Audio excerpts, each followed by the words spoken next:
98.9 enso ewo Sunyane na Sompa 90.7 ewo Nkranza Sompa 101.3 eno nso ewo Doma ena fei Kingdom 106.1 FM ewo Mankesim fifi mantem ne nkwado wonom nso GB afamu ewo ho ama bibia nso atimi aye fan yakọ Play Store ana App Store na kwa downloadi Sompa online app no ya no akọ downloadi na watie ya san hwen wo ho afei uko odi code na so a eya Sompa FM baby a radio kantra ngwam ni nyina wo no ho nso ya je Captain Armband no ama wo mu nyina di delay num kama se secure sanitary pad bo chi do mama bibia ye secure no afei uko Facebook no a eya Sompa 106.5 FM Accra and YouTube no eya Sompa FM live ensemi nyina emorodo nchua no ye de akogu www.sompaonline.com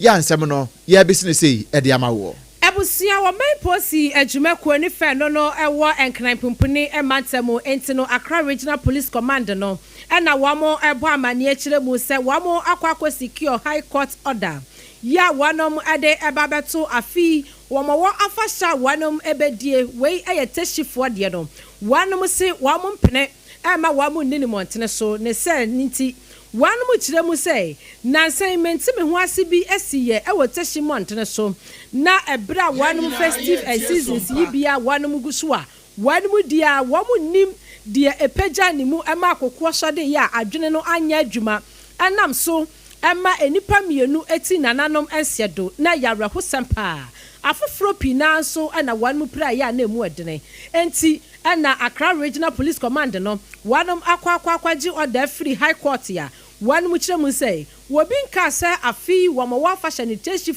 one mu ndi wo betimi adi na so no se ye mo dwadata e wo montene na adehye empanimfo ani ntini ni atwotwo wura pepiankoma wo mo matwa nhia kutu na wo mo nini montene so no eno na wanom order se ebia wamo ma wanom ho kwan na mom se ebia wamo ankasa ehye wamo petomu anase ebia wamo ground so kukruwa bi na wanom aya no kotoa no eno die wanom betimi aye oman posi adwumakuom a wanom wankran popuni mantamo aka susu dua sei wanom toto sra na nanom atena konwa ya wanom ewon potem wose wanom hye na wamo nisa enhyehye ya wamo de abeto montin so ene de ya meno kasai na afa nyankopon ya adum akira na wamo hwe anim se na nanom atena konwa wanom ba ya mamra ne amane a ne nyina aya wo festival omba bedie no eye Teshie wanom ba bedi wo ho no wamo emfa san hyehye no enwu akwam na mom wamo ka susubio sei wamo ka kire wo man posi adwumakuo ni nyina se wanom hye na wamo ammo adehye wanom wonpotam ho ban sade be ya wanom so ebetumi edi wamo afahye ni eyie na wo musa wanom nya ne kutu sade wamo de wo hye to won so ne de nanso no eya afahye afibia wamo de enti wanom bedi na mom ni yemu ani asumdwe mu eno na wanom ehwe ne mu kratai opania ne nsahye eye Mrs Juliana Obey or your superintendent, head of public affairs, Accra Regional Police Command, and now they ebai. Na yewe prosi for a command idie na yanko akwatia. Na akwatia nso enrada na wamo eye nsatwefo nhia mu tichira no eye prosi for ya wamo kobo ban ewo akwatia na by election a. Ebe kwaso nyame ya adom a ebrada edi animu ye no. Wama pre bambo kase pa edi ama no. Enumu na prosifo ya wamo wo ho no wonom eye nsantwefo nhia mu de sene ye eho bambo sam no ebekọ na ne fa bi asese ye gina mu dendenden pa no eye prosifo dodo ya wonde wamo ekọ mpatam ho na nanu ada na odomanyamfo Alexander Kwame na afanyama aken wode na no tumi no acha se oh we dey as opposition for yi wamo tena opposition no kra wamo ekeka bi pa na nso Ghana prosifo ya wonde wamo kọ akwatia na ase we die womu dia soja fo aka ho na ase police fo no womu adoso dodo ase womu intimidate nkrofo na bio so kra na efitianse no no ka so amanfo ye wo ho na hwe ye kra no amoma ntimi ampie amoma mameto aba eno na COP Vans baba gareba wono ena di prosidom na koye nyina anim wana wo chirem no che so da bi prosifo am do am ko no eye mpim num ahenum pe 5500 pe 5005 pe ebi nka ho na wonya simpie ni apaso ya wo gbon komo no na Sompa FM ya twe ekọ no tenten ya chiri bi gu apaso tie bi mame we have deployed 5,500 police personnel for this by-election. All the personnel have gone round to familiarize themselves with their polling stations and the electoral areas where they will be performing their duties. As part of this engagement, the police personnel will get themselves involved in community engagement. The police has announced the deployment of what we call the Black Maria. The Black Maria is a specialized purpose vehicle that we are going to use to accommodate miscreants who intend to create any mayhem or cause confusion during the election. So when you see the Black Maria around, don't be afraid, provided you are not going to cause any confusion or cause any violence during this electoral process. I must also caution of misinformation and disinformation. It is very important that the media and those on social media. Abusia eni ati ye COP Evans Garba ena wono nso echechensemu edeche ye yeguso ye hwese nke benya amane bofo no ewa ahoma no so na ye de omo ato aso ne abusasa so san pa ena akwatia etie nanso ahoma no agina mo tuntum bia begina so ntie nkoye nim ye nsaka hono a ye de ombeto akase ne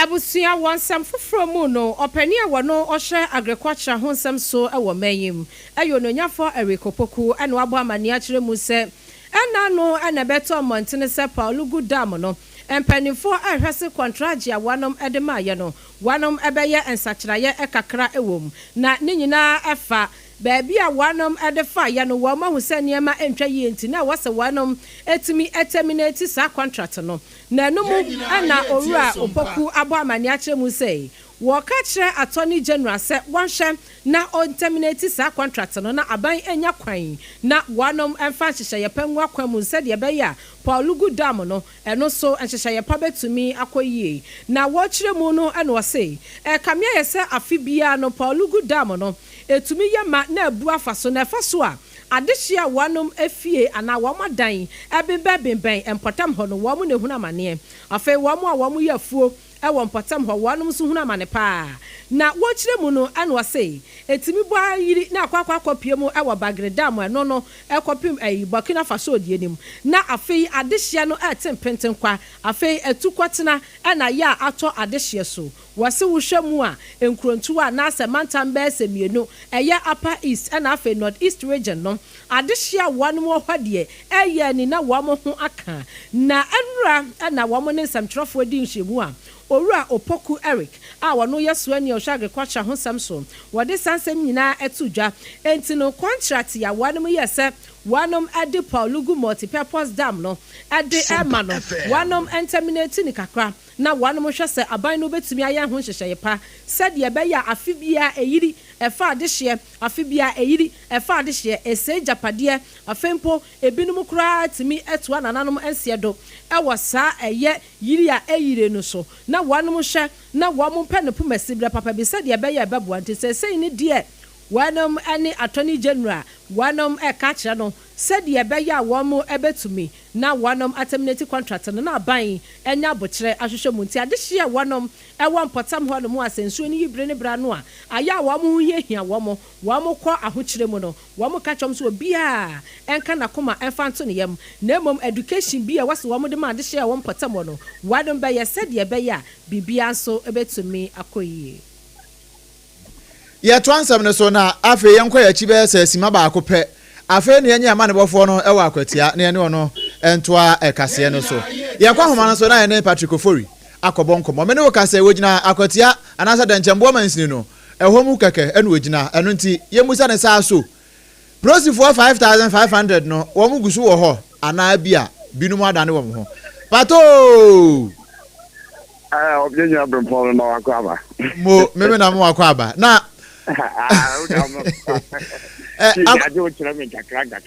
Bibia be fine. Sesi he fa potin na ugina wa akwatia mansini no mu anasa bato mpesua no so. Na bio se na bambosam ne tie ho sesi a. Sesi a de metwam afiri akwatia ho sesi a mabake de ne important. Na wo hwe sonia ononyamfo de batu ja se or the police for 5,500 abegu akwatia ne mountain metime gina S2 say no because otra asama kese na wo ba a police for car e be twa ho ene real no de esewani enzese o katere entina onyam for no asamo de kai say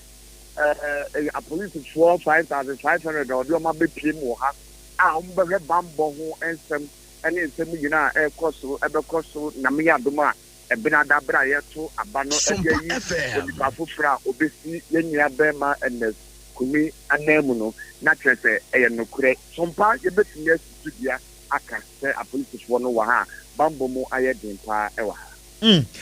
pato ansana meje wa mu akɔ no hwɛ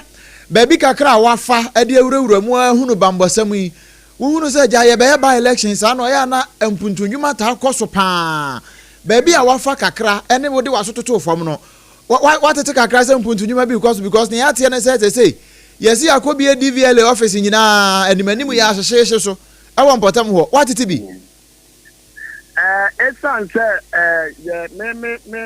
side na me security no ene bambo a omode begu akwam wo aha no but mpuntunwuma ne ekwaso no de obi ka na sem ekromumafo na betere won na begina omunim ne omugina so omde to aba ama one nipa opese or to abamano now fact with them important to them put to give me ebi oho ankasa esan say ke hwa kwetiane ne mantem aye mining area in put to give me e wa hapa but when you be winning ne obe lusu ge ejina omanfo no eso na omde beto wo ma aba ene waka bambo yi abra mu wura mu sa no prosifo na adwuma a wo mo ye gina mo ne aseche mo ne ahase bia obi red bi nsho bi ho ana obi nkita tutia pesiri bi ni nyina wam ye mu bi tesi ano de agina no eye wom a wom fi krofufro so eba ane wona wo krom ho ne barricades ne barriers almost see ewo around but omu be gina no ma show care mu safety from bra yen show bottom yen show bag mu say won fa red bi anko sem sa won fa akodie bi anko sem ne no and starting yet, but me sure say maybe Tuesday almost started so more to abana a hot maybe on best start yes and yamana. Okay. And pato, maminya onafu ani bom kakra na enkosi juada obeba no de na chese kakra ba begum nti fu ani boachire why me da say right abusia yamane boni Patrick Ofori na yete ne nka no aya o title ne nka e wo forgotten country so yene na wo fie ha ono akwa mu e wo akwatia sene bambosam tie e wo ho no e na ode amaye no ye to akase ne so na oswafo anasa ahye ya ehwe yempotam e na fie odomankoma eniema eso e na wo mo e de krata tenten e na krata de wapa wono mo e de akwakoma oswafo ya wono ehwe aban so ani a ohwe atemwo ni atentere ne eso e wo mayi mu no wode akwa ne se wo mo enema bi ompese aban eyifiri ho anase mra bi a wo mo hwedin a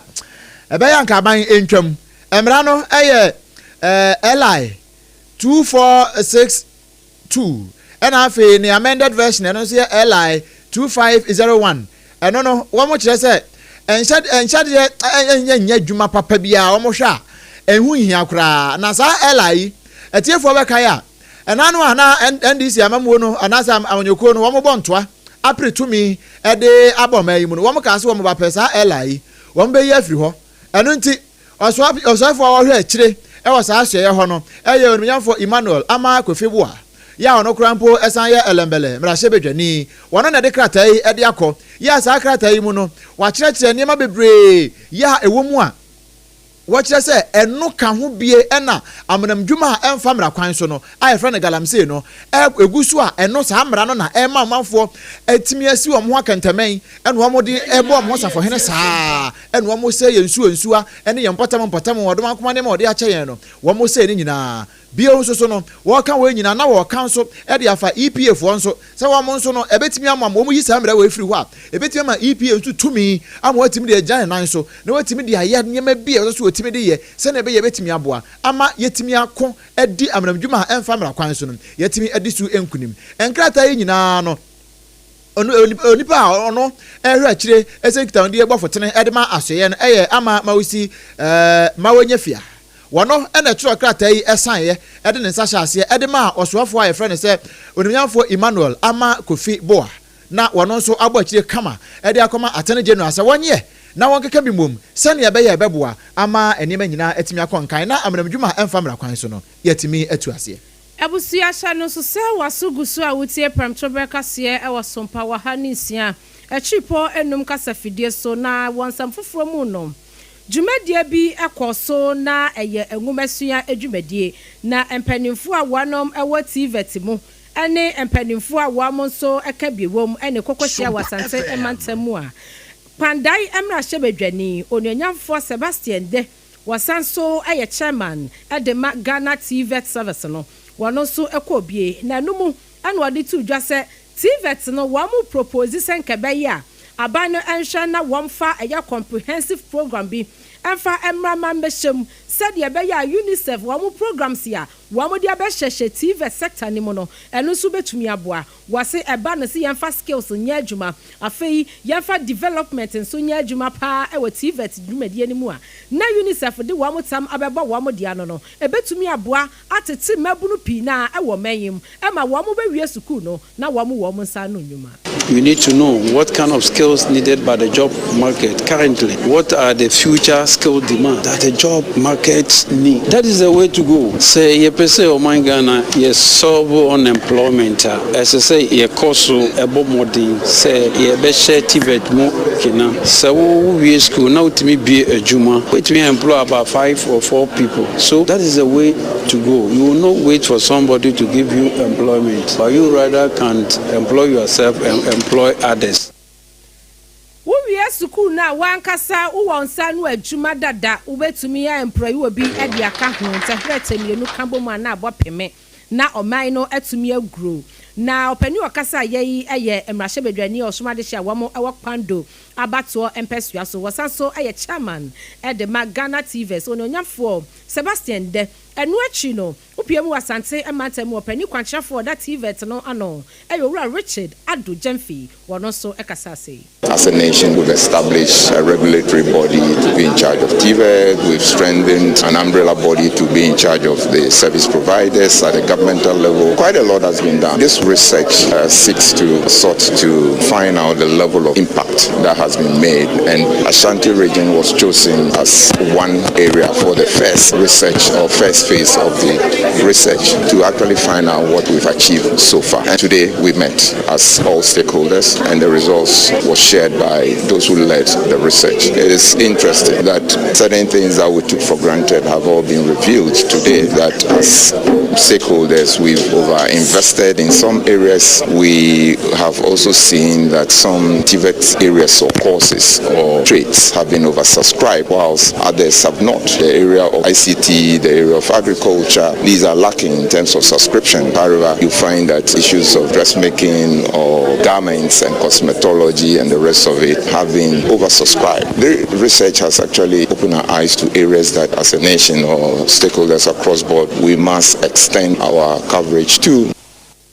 Openi okasa ye eye asante mantamo openi kwantrefo a wono ohwe TVET ho nsam so Dr. Richard Ado Jemfi woni amani boni kwame radio ena twetwe sankomu na ye toa ensem ne so ne de ani akyerem ewo ensem foforo ye kɔ mfinfini mantamo wo mfinfini mantamo no awutu breku a ewo awutu senya mensin no emu eho ene egyina eho ena nana no matrankonwa ye ho wo mo kyerese no kre wo mo di aban ho ya pa titiru ne ndisi amamuo ya wote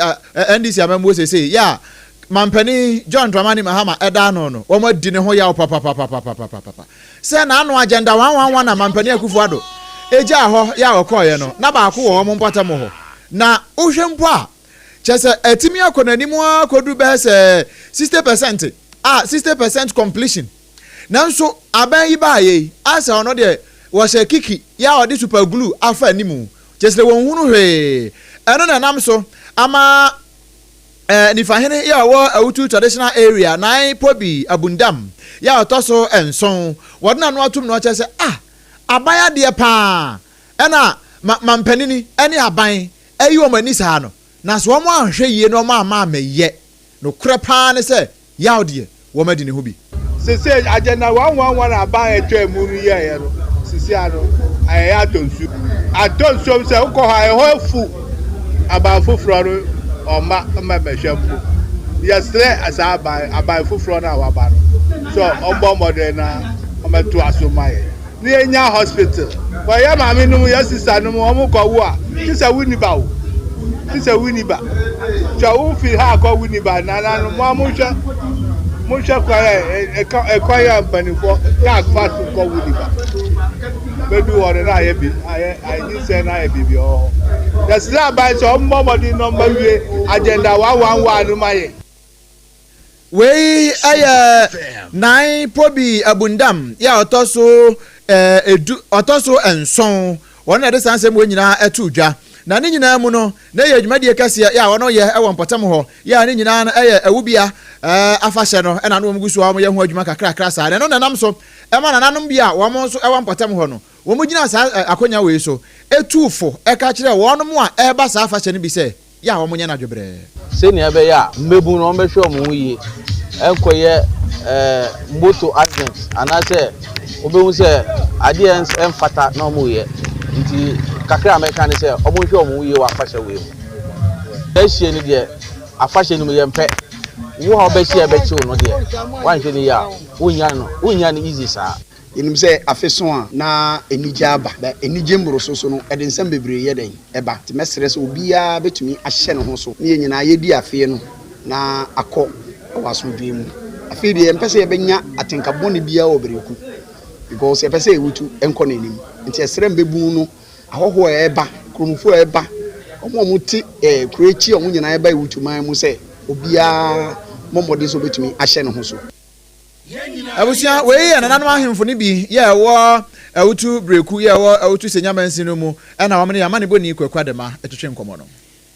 Mensini aban raba wono owo wenchi eno no ewo abono emantamu mame Gloria Opoku Jamfi ene kasei wosi wototo sra Ghana adehye mpanifo wono mu a wamo ensem wabie se adehye pina na sesei binyiri die si ho enam so ema sesei kokko asode a adwene no entimi nkwada de da mentem wasisi ho nam so kora ma ana no a eye owura lanchini tobu eni panifo kopie mu hoyi adehye pina na sesei wamo aye atukotena enti sesei wanu a wamo free sola tuna kaba wamo ababa bepie mu ewo subinso number 2 no ewo ebono empatam ho na adehye no wo ha na ninka bese 650 na wamo abepa baby abo wamo ho adwa sesei ewo subinso number 2 na wamo sro wanu sesei enuane a wamo bedi ayasam afei ntade a won be sha yasam baby a won be da yasam entino mame Gloria Opoku Jamfi MCE edema wenchi wototo sesei FM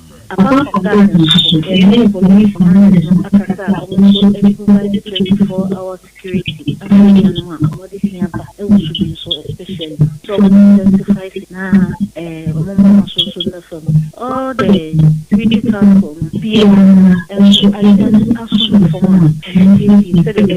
BPM quite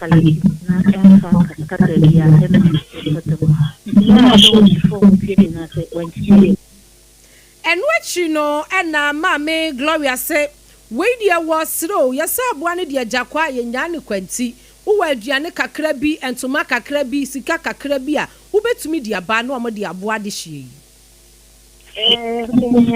na apa na Ogene kanua omo kwata be omo kanana enya kase ita ana ke yamano enya enti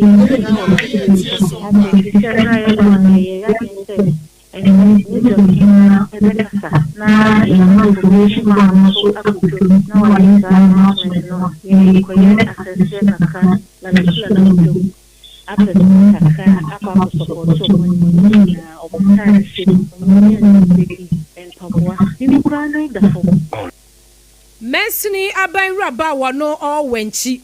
ebono emantemu mame Gloria Opoku Jamfi anu disam ane etie yetoa ensem no eso na yekopiemu ewo asenofa emabunu iya wonpotem ho adwuma ho ayeden pa nanso empanifo che sa ban yi ba yi wabɔ ne homoden pa ama anya bia no emu ba se aduosia enum 65 de watimi afa wo nyina wo mo ebinom call fire for mu edumja wo mokɔ akɔboa wo na ebi nso akɔ Ghana police for atena ye akɔboa wo adwuma ye pa na we mu ne from say fire assistant and afen so police assistant no wo mo de bi bebre ekɔ na ne nyina no YEFo Youth Employment Agency kakra ye wo betimi aye enanum he ya kakra wo ye no eno betimi afa nipa saa na yewra Francis Bright at TV wono ena ye district director edema YE wono so pakase ye ebo nkomo sei badge any second badge na amo pass out omo ye be 15 say ba police assistant so omo de omo doso 50 say ka first badge any second badge boma omo ye 50 afutu kakra me de mo meguso a me de ema omo ne say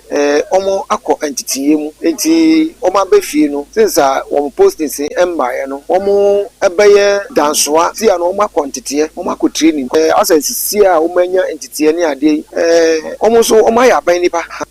womo nso omo ya aban nipa we aye Francis Bright at TV na we ye pe na wono mo a e ka omo asem so omo nso anya entity yi binum ne ya ma ne boni Erika nan ebo nkomo sei training na da amampaniase say otumi adwene ye ho na wasan ama ya ko training na enim say bibiri ho mo abaya ma ono kwa asan share say be 30% ya CPA for no be 30% enti next coming recruitment na ba no ebia say ono ankasa na dom no obetumi ama ya san akọ na ya be officer akasa enti eda na say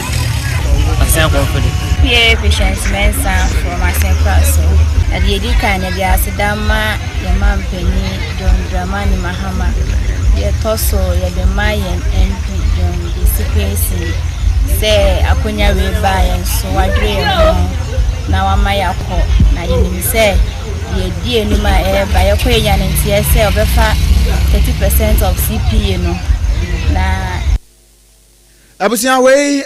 omanfo ni bia wono monya wayi Somfa so de bi ko dumja adwuma mu akọboa won na bi nso akọprosifo akachi akọboa won no ebi enom ne amane boni Eric Anan ebo nkomo no wo mfimfini emantamo eho na yede kasie yi akwadro na ewutu akrampa eno no kurokuma baako eno no ewutu Senya West cross ni bedwadem ewo ewutu emantam honom na ohempopro ya wote adwaso ewo ewutu akrampa 9 kwadwo yamwa wano na akasai na ebra na dwumadie kasie bi ekoso ewo ewutu akrampa na no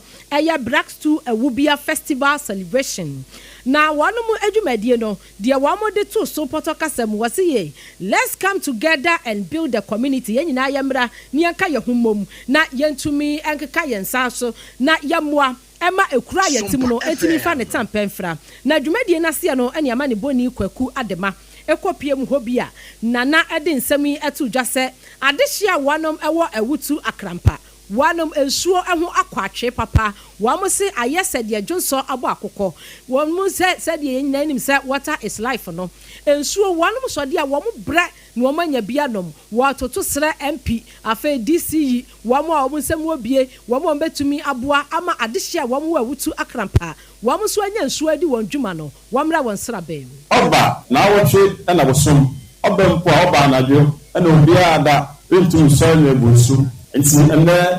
ye manu gizera na NDC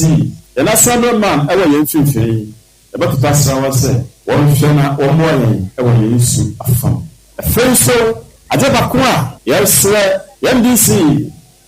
man na town planning ene me mamawase obiara we sidai esika kwam obiara we sidai esiba bia ensese osino mesrawon omma saade no emfino na mehurianche de asam kase ananam se mimpo na mesidan esikwam a momma mra aye djuma na menson sen mra ya mo miti mra do Etino 9 kwadwo yamwa ayo hipopura wono oti adwaso ewa wutu akrampa no ewo awutu Senya West cross ni bedwan mo mfimfini mantam eno okasa no achi no Mensini aban krachi ya wono so won potam ho ayo nanyafo Kalala Egan wono so edi nsemi kakra ɛne amani boni Kwaku Adema ɛto aso sei community waters community water ni Ghana Water Company ewe nkitawo say ombuane na ba ha mo na be estimate bibia amane na wo construction na course ni ntino na me mbe da say otomoto ni cho ni bia na trees or what because say because of construction ni ntino pipelines ni na ambasa so na mo become bio ti nanam pato fa nche kakra ni ebu na yo chasi na nyo se ye nti meso bia ana say adeba ko da tutu to kwan ni say mbe na mburu bia no the water tanker baba na be supply timam follow insurance ye bi ka the first one ni ka say Monday ya sha so be kujungu nti in the coming days Friday and Saturday water tanker no baba ha mo na wa be supply Krosini bedwa krachi ya wo ewutu Senya West Krosini bedwa dem ononyafo Karara Egan na wani amani boni Kwaku Adema edinkomu na yegusu gina mu mfimfim mantam ha we putupuru ni ayate ade mfimfim mantam wo sesi ene se ukopie mu ewo eye aguna so adu kwan so ho no ano a meni wo kasa ya kwanhia bi asi amani pa mienu afamu ahwewo mo kwan ya enya asem kuma ya ba ne boni Kwaku Adema ewo ho a ye hwese ensa be ka no na awie ya hyehye so ana asem kase we ede ato oman na manipa mienu afamu ede ahwewo mo nkwa na yegusu a ye bo mpempe se ensa ebeka Kwaku Adema na ode hwa ma ne bo ede amaye no yedi kan emfa mo no ne nsemi emfa ma utaw ye wie pe na se kwan no abamu a na se Kwaku aba ahoma no so a na ye de emu nsem no ede amawo na ye kopia mu ewa Russia ne Ukraine wa mo ntokwa no amu ebio na wa Russia ne Ukraine entokwa no mu no na enan anopa mpo ye de kakra beto wanimu se Zelensky si won tena ho ema Putin ema gina sa entino ende se sa no so obeye de asumdie abanya de obepene kra na se wo mo ho ya wo mugusu kasa ya woni so mpaka se ebo nkomo yi na Ukraine Russia fo wo modika soma missiles ni bi e de kwade de wo kasa wie ya akodi dwuma pa ewo biaya ba ko a ewo Southern Ukraine potamo e friend ho se Zaporozhia eho ena sem kase asie na enipa maako be se aduonu enwotwe de mene wo kase wo mo prepra trofo bia enya asem kuma kra ena emu baako wono so ahwe ne nkwa na enu achi nimpo no na ne ayate ne se enipa be se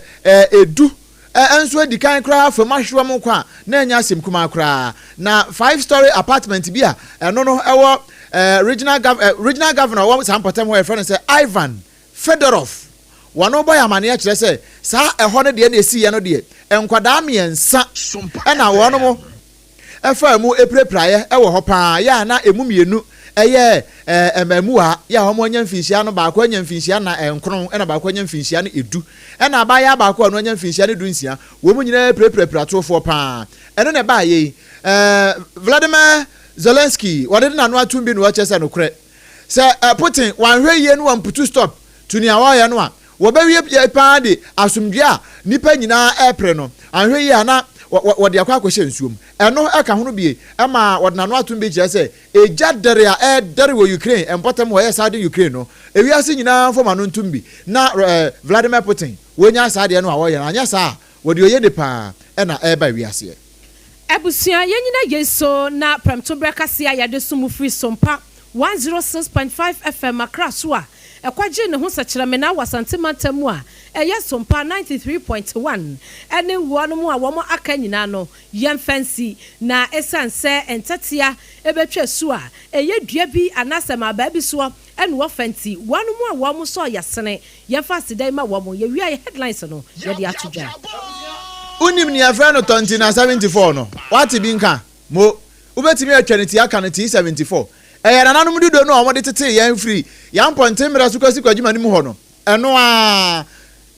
ena wono sande ababio no na sanse yede enubna ene nutan ene yede ahye ne dudo kwanso no eno pepepe kan tete no be ho maame we de wanyini anche kra onyamfinhia wo ha na yesi wanyini anche ekura mpo no bitimi kwa akọ wahane aduonum saa na ye nubuna ne nutan no wo hye no eno na ma wo ye saa enyini saa esanse mo mpomden eno bi ne yade aba no eno nti mogya mu yade bia e ha wo no me pa cho tie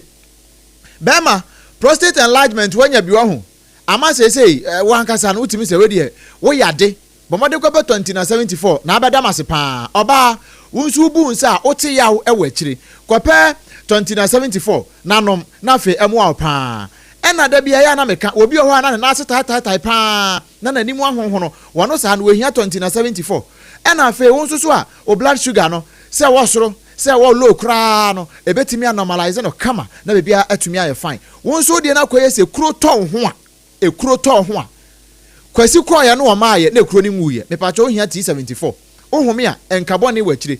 ekuro na aba utrim no compare T74 hepatitis B and C, kidney infections, liver infections, ni nyina asthma, chest pain, arthritis, ni nyina etu ase na ho etimi ato pa FDA nso ahwehwe mu ahunu sampa we ye nubuna papa ya ewodwa man so anya bito a ebetimi aboa wo no eno ho asem na FDA mfo so agi ato musan enya na ewo pharmacy ni herbal shops nyina mu na emom hye no nso nyamo apemfo ba wa makora no fo na akoda wonya mfinhye dum ye no obi aka bi atimi no mbi open dodo mu a mepa cho fo ni chem ewo kan shi drug lane na fe kuma sen so Ashton Colina Keba wonya bi ato je number C na frɛ 0246 073 498 and 0501 628 931 na fe oni yen abo enkomo secure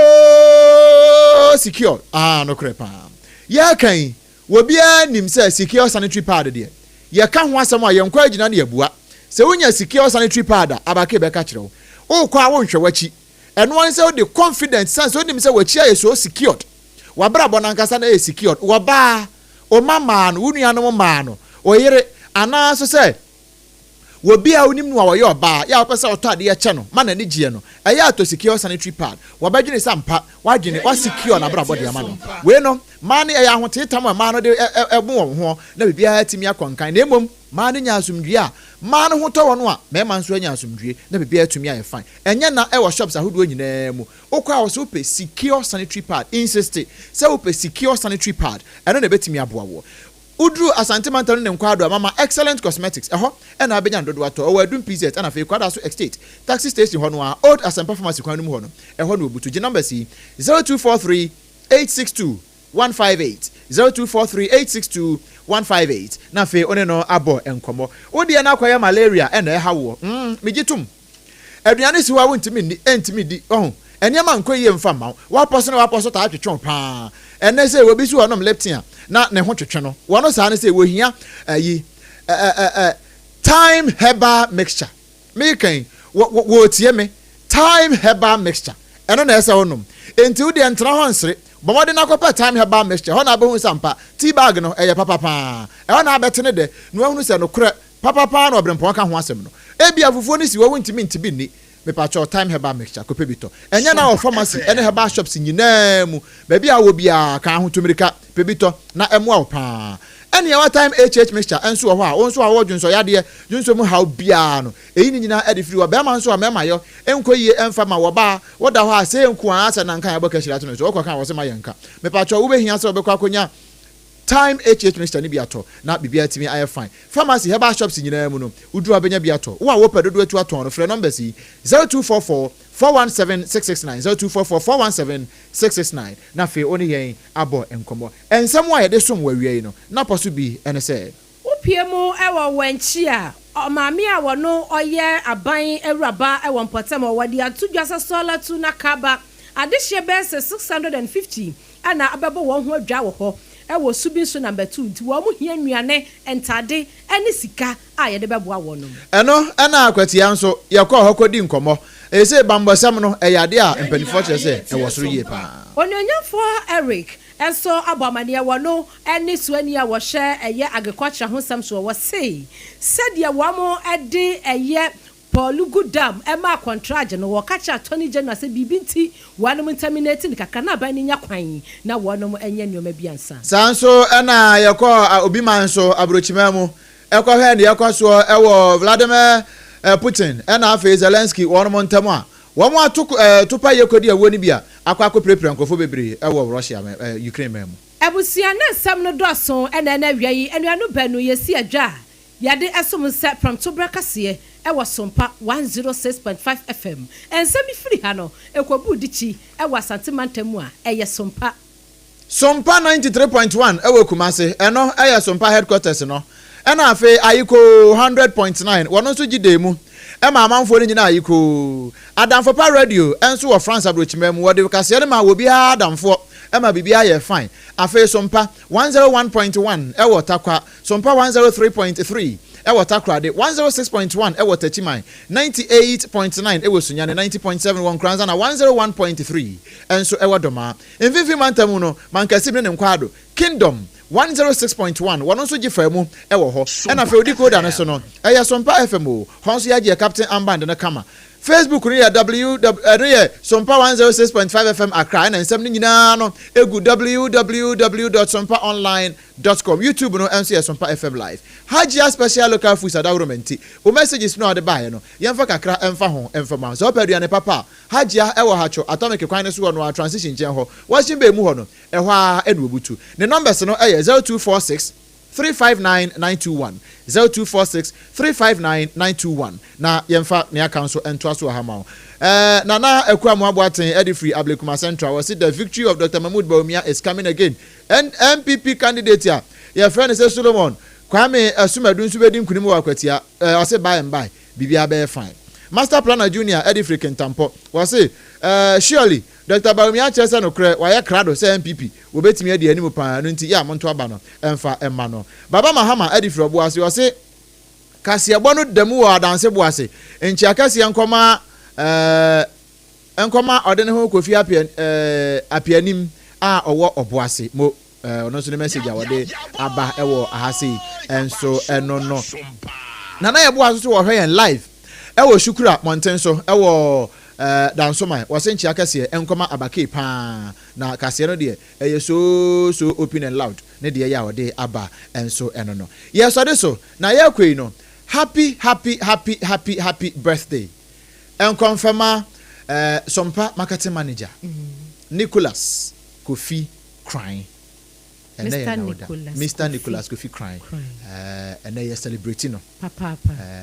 why are dear Yankopon Shira no wanting animu nkyere no na ompeja ne nsi mapon mabia woman animu nya dene ensene na tamfo na mum Yankopon nku na tamfo ansa woman na tamfo nyinche na mu hu ba bia Yankopon de ne beduru na bibia nya fine on secure na busua nyina abrabo na bibia nso nya fine no mpeja no onfa ne so empeja Sompa so onfa Sompa so nso empeja no na bibia nya fine happy birthday and confirm Midin di Obrempong na kwakwampoma. Minimini aba. Abena Abena Adepa Kofi Ebusia